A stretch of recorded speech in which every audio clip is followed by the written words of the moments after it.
Welcome everyone, and thank you for joining us for this presentation regarding disabilities and discrimination in the workplace. When we think about discrimination of disabilities in the workplace, we must first understand what it is. Disability discrimination is an event where someone treats an individual differently because of their disability, perceived disability, or association with somebody who is disabled. But what is a disability? According to the American Disabilities Act of 1990, and under U.S. Equal Employment Opportunity Commission, a disabled person is one who has a record of, or is regarded as having a substantial as opposed to a minor impairment.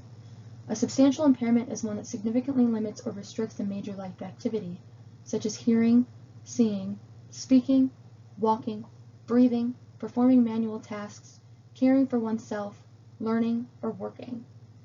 According to recent U.S. Census data, over 56 million Americans have a disability. That's nearly 1 in 5. Of these, 29 million are between the ages of 21 and 64. Luckily, we have legislation in effect that protects those with disabilities, like the Americans with Disabilities Act, a civil rights law that prohibits discrimination based on disability. The ADA protects those who are disabled so that employers cannot refuse to hire them or refuse to make appropriate accommodations for these employees based only on the fact that they are disabled. Some examples of the unlawful practices outlined in this with regards to employment would be discriminating on the basis of physical or mental disability when hiring, firing, training, delegating tasks, compensation, benefits, and more. They cannot be harassed on the basis of their disability.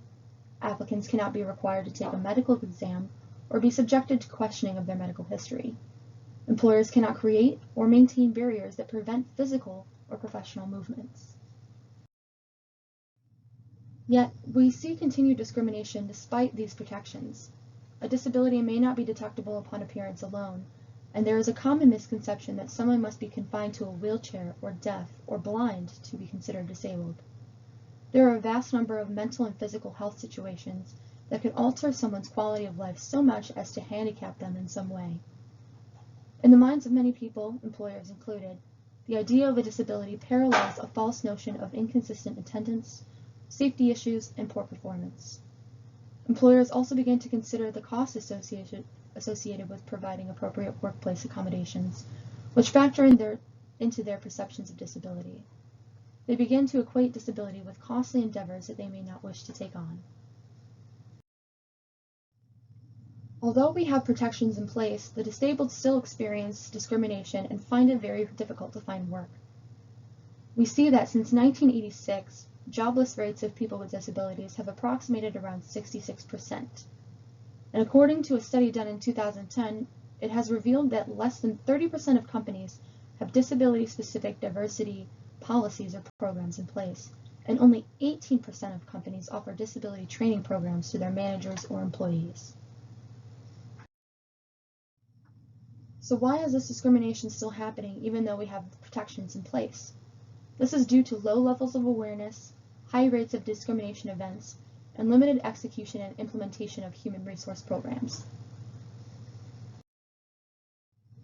In order to prevent this, we must ensure that employers are educated on the causes, effects, and solutions to this widely overlooked issue.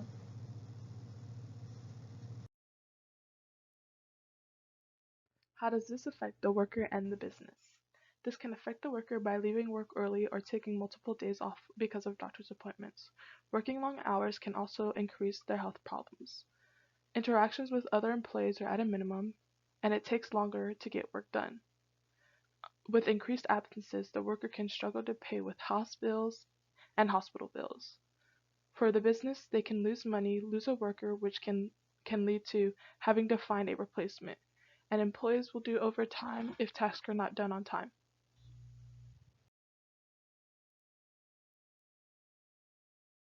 Overall performance.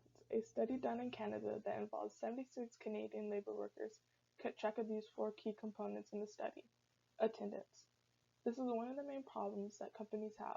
They found that there was a higher percentage of absences from work before the disability was identified. Disciplinary history. This monitored behaviors such as sleeping, lateness, absence, drug and alcohol use, and they found that this was most common in men, and about 5 out of the 16 cases showed scamming, which is where they lied about their disability to get money so they didn't have to work a lot. Peer interaction. They found that employees with disability had less interactions with other employees after they found out about the disability. Task function. During the study, they found out from employers, and one of the main reasons why businesses don't hire people with disabilities is because they are not able to perform tasks that were assigned while on the job. It was also said that the reason why these tasks weren't complete is because of the discrimination happening within the company.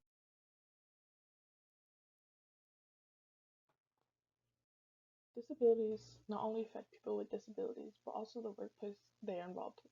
They should be able to have a spot where they can be treated right and have the same opportunities as other employees. If we have diversity in the workforce, it allows employees to build a new perspective and a greater understanding of how disabilities work.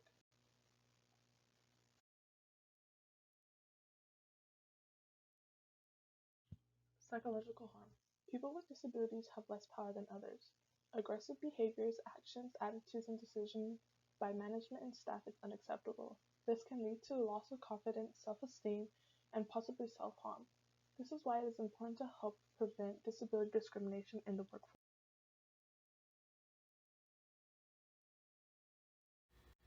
There are 4 different steps to stop disability discrimination.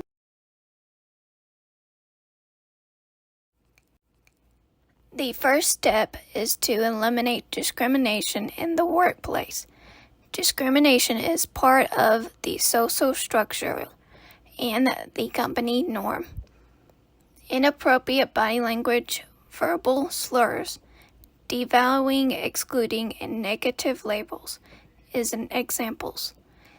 If inappropriate body language targeted at someone with a disability is considered an illegal form of discrimination.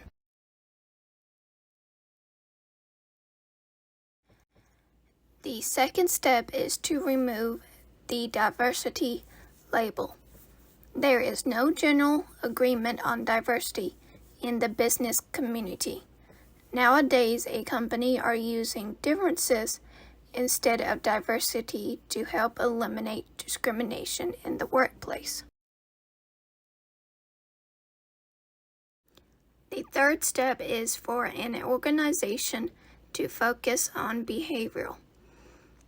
Every employee brings their talent into the workplace. Employees must be able to exhibit appropriate skills to the workforce. Focus on acceptable and unacceptable behaviors in the workplace can help reduce discrimination.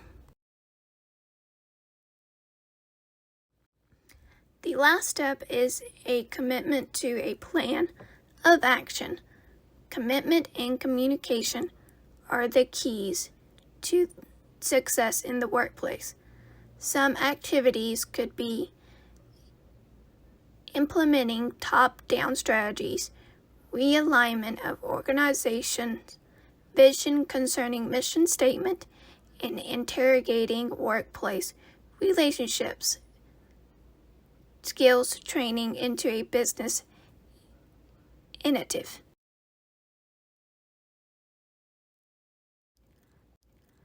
A top-down strategy is working from the board of directors and senior level management to the lower level management to employ.